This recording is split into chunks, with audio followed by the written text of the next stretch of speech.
നമസ്കാരം, പ്രവാസി മലയാളിയിലേക്ക് സ്വാഗതം. പ്രതീക്ഷയുടെ ചിറകുകളേറി യുഎയിൽ നിന്ന് ആദ്യമായി ഒരു കോവിഡ് ബാധിച്ച മലയാളിയെ കേരളത്തിലേക്ക് കൊണ്ടുവന്നു.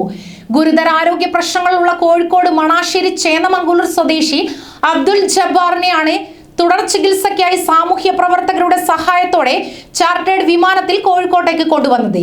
ഇതാദ്യമായാണ് കോവിഡ് രോഗിയെ വിദേശത്ത് നിന്ന് ഇന്ത്യയിലേക്ക് കൊണ്ടുപോകുന്നത്, അതും കേരളത്തിലേക്ക്. യുഎഇ, ഇന്ത്യൻ സർക്കാരുകൾ, മലപ്പുറം, കോഴിക്കോട് കളക്ടറേറ്റുകൾ, Kozhikode airport public health officer തുടങ്ങിയവരിൽ നിന്ന് അനുമതി വാങ്ങി. കോവിഡ് സുരക്ഷാ മാനദണ്ഡങ്ങൾ പൂർണ്ണമായും പാലിച്ചായിരുന്നു നടപടിയെന്ന് ഇതിന് നേതൃത്വം നൽകിയ സാമൂഹ്യ പ്രവർത്തകനും ഇന്ത്യൻ കോൺസുലേറ്റ് മെഡിക്കൽ ടീം അംഗവുമായ പ്രവീൺ കുമാർ മാധ്യമങ്ങളോട് പറയുകയുണ്ടായി.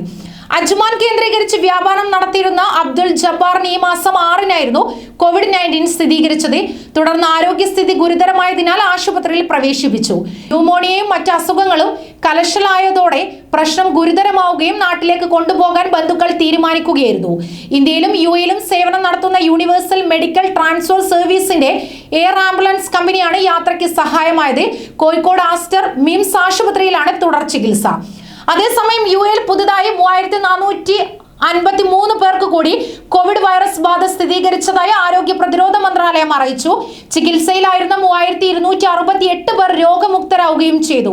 5 കോവിഡ് മരണങ്ങളാണ് രാജ്യത്ത് പുതുതായി റിപ്പോർട്ട് ചെയ്യപ്പെട്ടത്.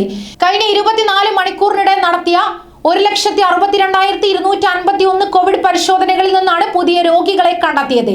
രാജ്യത്ത് ഇതുവരെ 2.34 കോടിയിലധികം കോവിഡ് പരിശോധനകളാണ് നടത്തിയത്.